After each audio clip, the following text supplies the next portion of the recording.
శుక్లాంబరధరం విష్ణుం శశివర్ణం చతుర్భుజం ప్రసన్నవదనం ధ్యాయేత్ సర్వవిఘ్నోపశాంతయే. విమలపటి కమలకుటి పుస్తక రుద్రాక్షశస్తహస్తపుటి కామాక్షి పక్ష్మలాక్షి కలిత విపంచి విభాసి వైరించి. గురుబ్రహ్మ గురుర్విష్ణు గురుదేవో మహేశ్వర గురు సాక్షాత్ పరబ్రహ్మ తస్మై శ్రీ గురవే నమః. వ్యాసాయ విష్ణురూపాయ వ్యాసరూపాయ విష్ణవే నమో వై బ్రహ్మణదే వాసిష్ఠాయ నమో నమః. శాంతాకారం భుజగశయనం పద్మనాభం సురేశం విశ్వాధారం గగనసదృశం మేఘవర్ణం శుభాంగం లక్ష్మీకాంతం కమలనయనం యోగిహృద్యానగమ్యం వందే విష్ణుం భవభయహరం సర్వలోకైకనాథం. హరి ఓం తత్సత్. విష్ణు సహస్రనామాల్లో 17వ శ్లోకాన్ని ఈరోజు మనం చెప్పుకుందాం. ఉపేంద్రో వామన ప్రాంశు అమోఘ శుచిరూర్జిత అతీంద్ర సంగ్రహ సర్గో ధృతాత్మ నియమో యమః అని. దీంట్లో ఉపేంద్ర వామన ప్రాంశు అమోఘ శుచి ఊర్జిత అతీంద్ర సంగ్రహ సర్గ ధృతాత్మ నియమ యమః అని 12 విష్ణునామాలు దీంట్లో ఉన్నాయి. దీంట్లో మొదటిది ఉపేంద్ర అని. ఉపేంద్ర అనే శబ్దంలో ఉప ఇంద్ర అని 2 పదాలు ఉన్నాయి. ఉప సమీపే అనే అర్థంలో ఉప అనే శబ్దానికి సమీపంలో ఉండుట అని అర్థం. ఉపేంద్రుడు అంటే ఇంద్రునికి సమీపంలో ఉండువాడు అని అర్థం. ఒకనాడు బలిచక్రవర్తి యొక్క ఆగడాలను తట్టుకోలేక దేవతలందరూ కూడా వ్యాకులత చెంది ఇంద్రుడితో సహా విష్ణువుని రక్షించమని వేడుకున్నారు. అప్పుడు ఆయన ఇంద్రుడికి తమ్ముడుగా వచ్చాడు. అదే వామనావతారం. అదితి దేవతల యొక్క తల్లి. ఆమె కూడా ఒకనాడు పాల్గొన మాసంలో పాడ్యమి నుండి ద్వాదశి వరకు పయోవ్రతమని ఒకనొక వ్రతాన్ని చేసి సాక్షాత్ విష్ణువునే తనకు పుత్రునిగా వచ్చి తన బిడ్డలైనటువంటి దేవతల్ని రక్షించవలసిందిగా కోరుకుంది ఆవిడ. అందుకని ఆయన ఉపేంద్రుడిగా అంటే ఇంద్రుడికి తమ్ముడిగా అదితి కశ్యపులు పుత్రుడిగా వచ్చాడు ఆయన. అదే వామనావతారం. బలిచక్రవర్తి రాక్షసరాజు.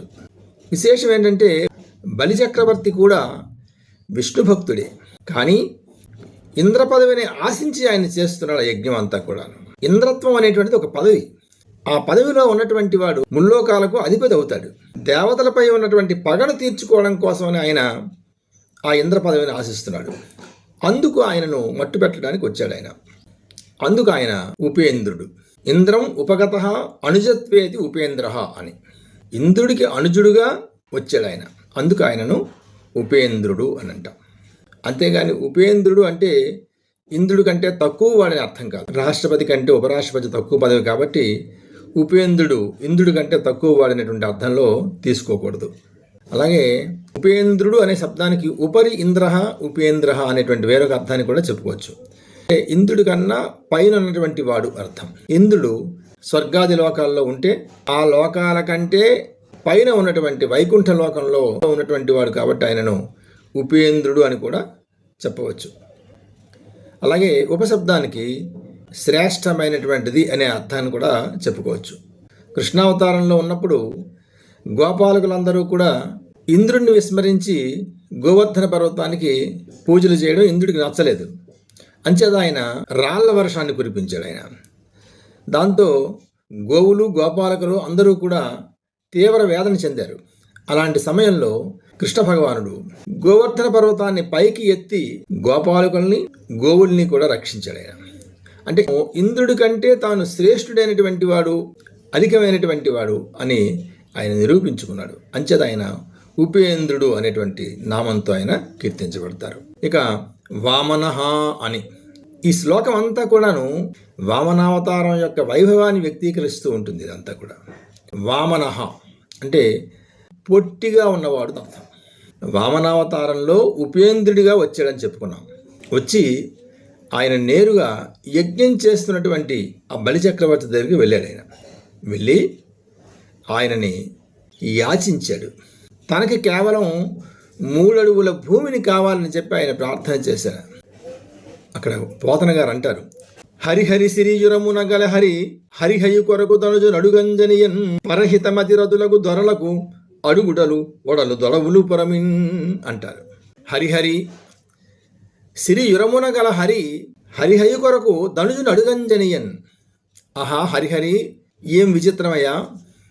హరి అంతటి వాడు హరిహయు కొరకు ధనుజు నడుగంజనియన్, ఇంద్రుడి కోసం అని చెప్పి ఆ రాక్షసుని అడగడానికి వెళ్ళాడు కదా.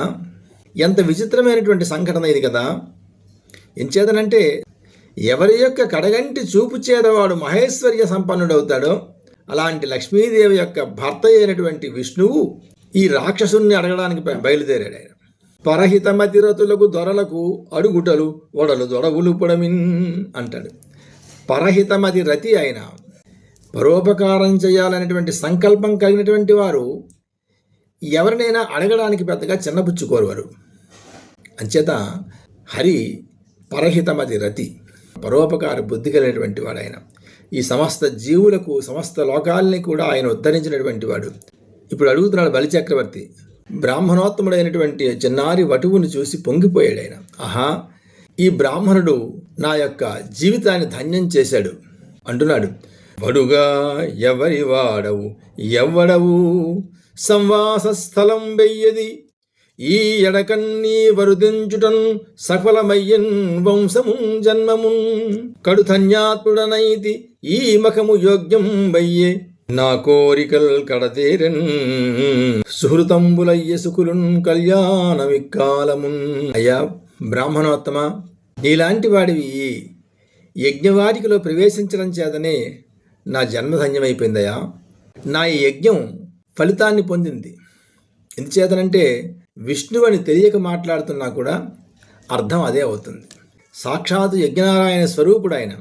యజ్ఞము యొక్క ఫలితాన్ని అందించినటువంటి వాడు ఆయనే. యజ్ఞ స్వరూపుడు ఆయన, ఆ యజ్ఞ ఫలితమే ఆయన. అంచేత ఆయనే నడుచుకుంటూ ఆ యజ్ఞవాటికలోకి వచ్చాడు ఆయన.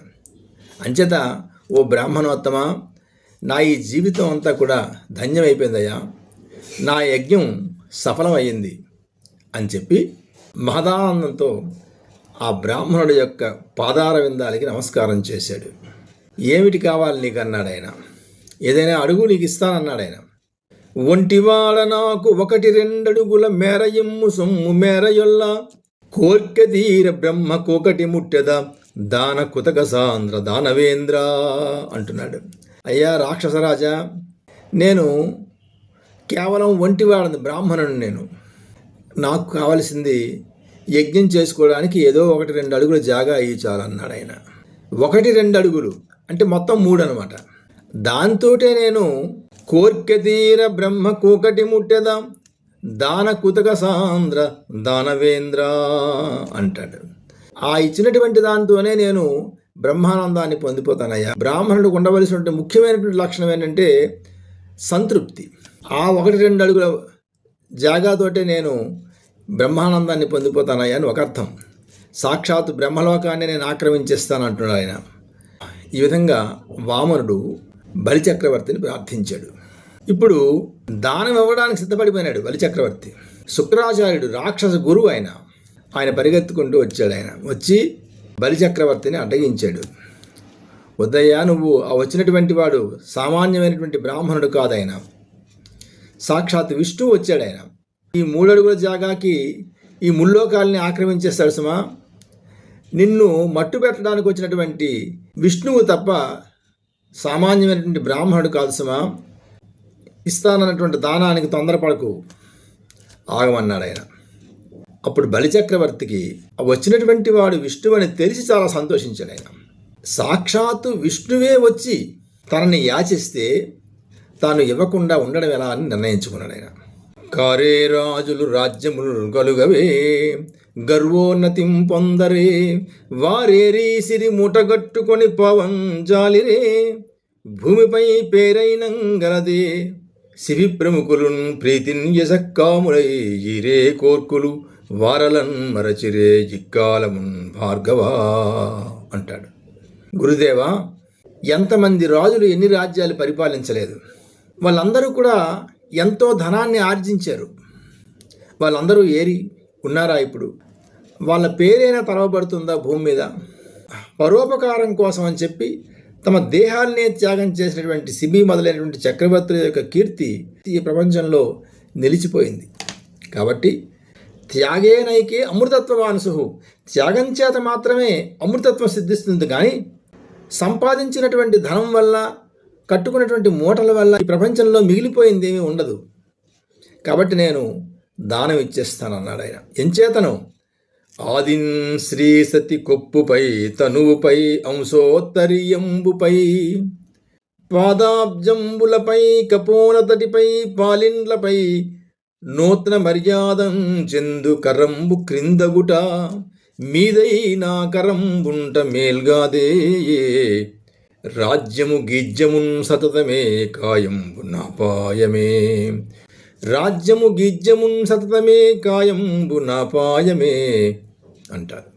సాక్షాత్తు లక్ష్మీదేవి యొక్క భర్త దానమిచ్చేటప్పుడు పైన నా చేయి ఉంటుంది, దానగృహీతగా ఆ మహానుభావుడి యొక్క చెయ్యి కింద ఉంటుంది కదయ్యా. ఇంతకంటే నాకు కావలసిందేమిటి? ఈ ప్రపంచంలో మిగిలిపోవలసింది ఏముంది ఇక్కడ? కాబట్టి ఆయన అడిగింది నేను దానం ఇచ్చేస్తానన్నాడు ఆయన. వెంటనే తన భార్య అయినటువంటి వింధ్యావళి నీళ్లు ధారపోస్తుండగా ఆ 3 అడుగుల భూమిని కూడా ఆయనకి దానం ఇచ్చేశాడు. ఇది వామనావతార ఘట్టం. వామనః ఒక పొట్టి బ్రాహ్మణుడుగా వచ్చి బలిచక్రవర్తి దగ్గర దానాన్ని తీసుకున్నాడు ఆయన. తరువాత నామం ప్రాంశుహు అని.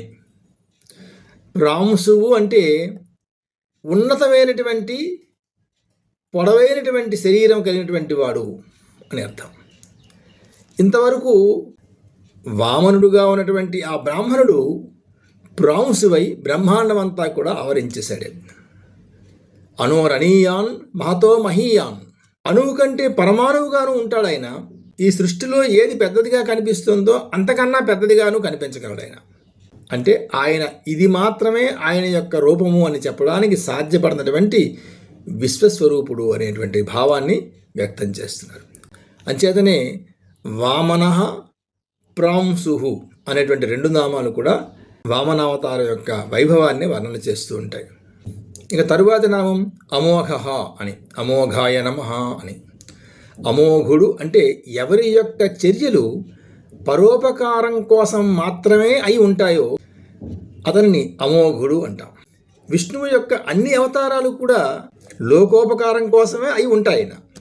చిట్ట చివరికి రామావతారంలో సీతాదేవి మెడలో ధరిస్తున్నటువంటి మంగళసూత్ర ధారణ కూడా చేస్తున్నప్పుడు పురోహితులు చెప్తూ ఉంటారు, మాంగళ్యం తంతునానేన లోకరక్షణ హేతున కంఠే బధ్నామి శుభగే త్వం జీవ శరదాం శతం అని చెప్పి చెబుతుండగా సీతాదేవి యొక్క మెడలో ఆ మంగళసూత్రాన్ని కట్టాడు. మామూలుగా మనుష్యులైతే మాంగళ్యం తంతునానేన మమ జీవన హేతున అని చెప్తారు. నా జీవన హేతువైనటువంటి ఈ మంగళసూత్రాన్ని నీ మెడలో కడుతున్నాను అని చెప్తాం. కానీ సాక్షాత్తు నారాయణ స్వరూపుడు రామచంద్రమూర్తి, ఆయన జీవించడానికి హేతువేది అంటే లోకరక్షణమే ఆయన జీవన హేతువు. అంచేత ఆయన యొక్క చర్యలన్నీ కూడా పరోపకారం కోసం అయి ఉంటాయి. అంచేత ఆయన అమోఘుడు అనేటువంటి నామంతో ఆయనను మనం కీర్తిస్తాం. శుచిహి అని.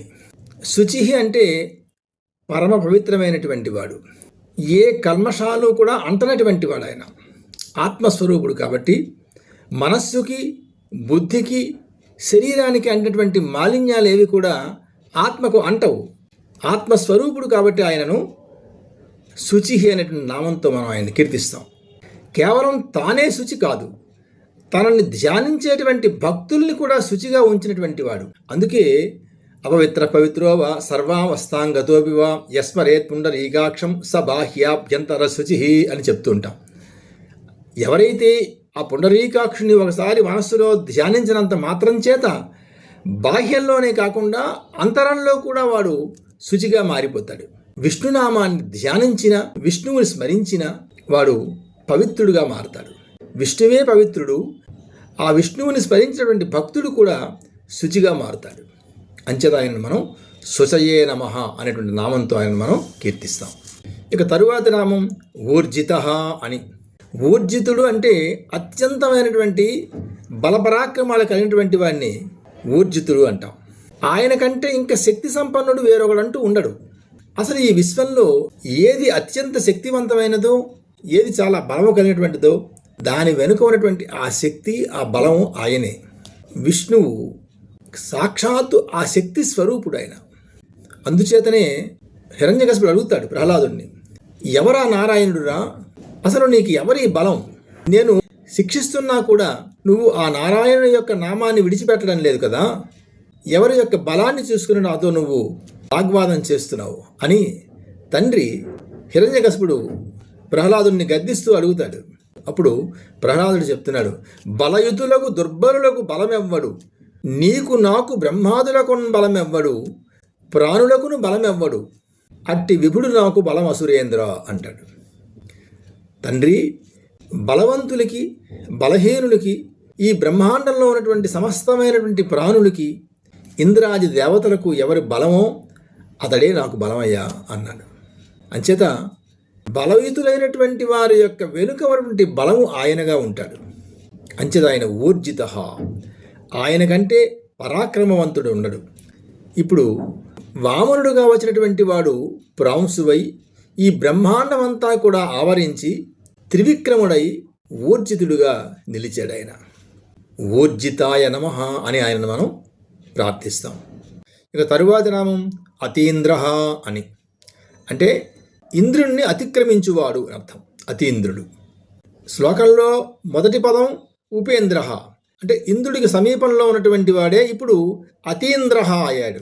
అంటే ఇంద్రుణ్ణి అతిక్రమించి ఉన్నాడనమాట. ఇంద్రుడికి సమీపంలో ఉన్నప్పటికీ కూడా ఆ ఇంద్రాది దేవతలకు అతిక్రమించి ఉంటాడు. దేహంలో కూడా ఇంద్రియాలు, మనస్సు, బుద్ధికి అధిష్టాన దేవతగా ఇంద్రుడు ఉంటాడు. కానీ వీటన్నిటికీ అతిక్రమించినటువంటి ఆత్మస్వరూపుడుగా ఆయన ఉంటాడు. ఇంద్రియాలకి, బుద్ధికి, మనస్సుకి మాలిన్యం అంటుతుంది కానీ ఆత్మకి ఏ మాలిన్యము అంటదు. అంచేత ఆయన ఇంద్రియాలకి అతీతుడుగా ఉంటాడు కాబట్టి ఆయన అతీంద్ర, అతీంద్రాయ నమః అనేటువంటి నామంతో ఆయనను మనం కీర్తిస్తాం. ఇక తరువాత నామం సంగ్రహ. సంగ్రహ అంటే సూక్ష్మముగా మారువాడు, సూక్ష్మస్వరూపుడు అని అర్థం. ఒకనాడు ఈ జగత్తుగా వ్యాపించినటువంటి విష్ణువే మరొకనాడు ఆయన ఈ జగత్తంతటిని కూడా తనలో ఇముడ్చుకొని సూక్ష్మంగా మారిపోతాడు, సంగ్రహుడవుతాడు. యశోదకి ఈ జగత్తంతా కూడా కేవలం ఆయన యొక్క నోటి యందు కనిపించింది ఒకనాడు. కలయో వైష్ణవ మాయయో ఇతర సంకల్పార్థమో సత్యమో తలపన్నేరకయున్నదానను యశోదాదేవి కాను పరస్థలము బాలకుడంత ఈతని ముఖస్తంభై అజాండము ప్రజ్వలమై ఉండుటకేమి హేతువో మహాశ్చర్యంబు చింతింపగన్ అంటాడు. జగత్తు రూపంగా వ్యాపించినటువంటి ఆయన నోటి యందు చూపించాడు ఈ జగత్తంతటిని కూడా. సంగ్రహ, సూక్ష్మంగా కనిపించగలడు ఆయన. జగత్తంతా కూడా తానే అయి వ్యాపించినటువంటి జగన్నాథుడే కేవలం వామనుడుగా వచ్చాడు కదా. అంచేత ఆయనను సంగ్రహ అనేటువంటి నామంతో మనం కీర్తిస్తాం. ఇక తరువాత నామం సర్గ అని. సృష్టి స్వరూపం అంతటినీ కూడా సర్గ అని పిలుస్తారు. ఒకనాడు సంగ్రహుడే, కానీ వేరొకనాడు ఆయన ఈ సృష్టిగా, ఈ జగత్తుగా ఆయన వ్యాప్తి చెందుతాడు ఆయన. అంచేత ఆయన మనం సర్గ అనేటువంటి నామంతో కీర్తిస్తాం. ఇక తరువాత నామం ధృతాత్మ, అంటే ధృతమైనటువంటి ఆత్మస్వరూపుడు, ఎన్నటికీ కూడా మారని ఆత్మరూపుడు అని అర్థం. ఈ సృష్టిలో ఉన్నటువంటివి అన్నీ కూడా మారిపోతూ ఉంటాయి, కానీ ఎప్పటికీ మారనటువంటి ఆత్మస్వరూపుడుగా ఆయన ఉంటాడు. అంచేత ఆయన ధృతాత్మ. ధృతాత్మ అంటే వేరొక అర్థం తనకు తానే బలముగా నిలిచినటువంటి వాడు. ఈ సృష్టి అంతటికీ వెనుక బలంగా ఆయన ఉంటాడు. మరి ఆయనకి బలం ఎవరు అనేటువంటి సందేహం మనకు కలగచ్చు. ఆయనకి బలం ఏది ఉండదు, ఆయనే బలంగా ఉంటాడు. అంచేత ఆయనను మనం ధృతాత్మ అనేటువంటి నామంతో కీర్తిస్తాం. ఇక తరువాత నామం నియమః, ఒక క్రమ పద్ధతిలో వ్యవహరించినటువంటి వాడు. ఆయన యొక్క శాసనములన్నీ కూడా ధిక్కరింప వీలు కానిటువంటివి. ఆయన యొక్క శాసనం చేతనే సూర్యుడు వెలుగుతున్నాడు, అగ్ని వెలుగునిస్తుంది, గాలి వీచుతోంది, నీరు ప్రవహిస్తోంది, సమస్త పంచభూతాలు, సూర్యుడు, చంద్రుడు, సమస్త గ్రహమండలాలు అన్నీ కూడా ఆయన యొక్క నియమానుసారమే నడుస్తూ ఉంటాయి. ఆయన నియమాన్ని అతిక్రమించి ఏది కూడా ప్రవర్తించదు. అంత కఠోరమైనటువంటి నియమాన్ని కలిగినటువంటి వాడు కాబట్టి ఆయనను నియమః అనే నామంతో ఆయనను మనం కీర్తిస్తాం. ఈ శ్లోకంలో చిట్ట చివరి నామం యమః అని. యమ అంటే కట్టడి చేయగలిగేటువంటి శక్తి అని అర్థం. ఈ ప్రపంచ కదలికకు శక్తిగా నిలిచినప్పుడు దీని కదలిక కట్టడి చేయడానికి కూడా ఆయనే శక్తి స్వరూపుడుగా ఉంటాడు. ఒక వాహనం చాలా వేగంగా కదులుతుంది అనుకుందాం. ఎంత వేగంగా కదులుతున్నప్పటికీ కూడా దానిని కట్టడి చేయగలిగేటువంటి శక్తి కూడా ప్రక్కనే ఉండాలి. లేకపోతే ఆ వాహనం ప్రమాదంలో పడుతుంది. అలాగే ఈ విశ్వంలో ఉన్నటువంటి కదలిక అంతటికీ కూడా ఆయనే కారణంగా నిలుస్తూ అవసరమైనప్పుడు ఈ విశ్వం యొక్క కదలికని ఆపగలిగేటువంటి శక్తిగా కూడా ఆయనే ఉంటాడు. అందుచేత ఆయనను యమః కట్టడి చేయగలిగేటువంటి శక్తి కలిగేటువంటి వాడు కాబట్టి ఆయనను యమః యమాయ నమః అని ఆయనను మనం కీర్తిస్తాం. ఉపేంద్ర వామన ప్రాంశు అమోఘ సుచురూర్జిత అతీంద్ర సంగ్రహ సర్గో ధృతాత్మ నియమో యమః అని విష్ణు సహస్రంలో 162 నామాలు పూర్తి చేసుకున్నాం. ఇక 18వ శ్లోకాన్ని తర్వాత మళ్ళీ ప్రారంభం చేద్దాం. సర్వం శ్రీ మాతృచరణారవిందార్పణమస్తు. స్వస్తి.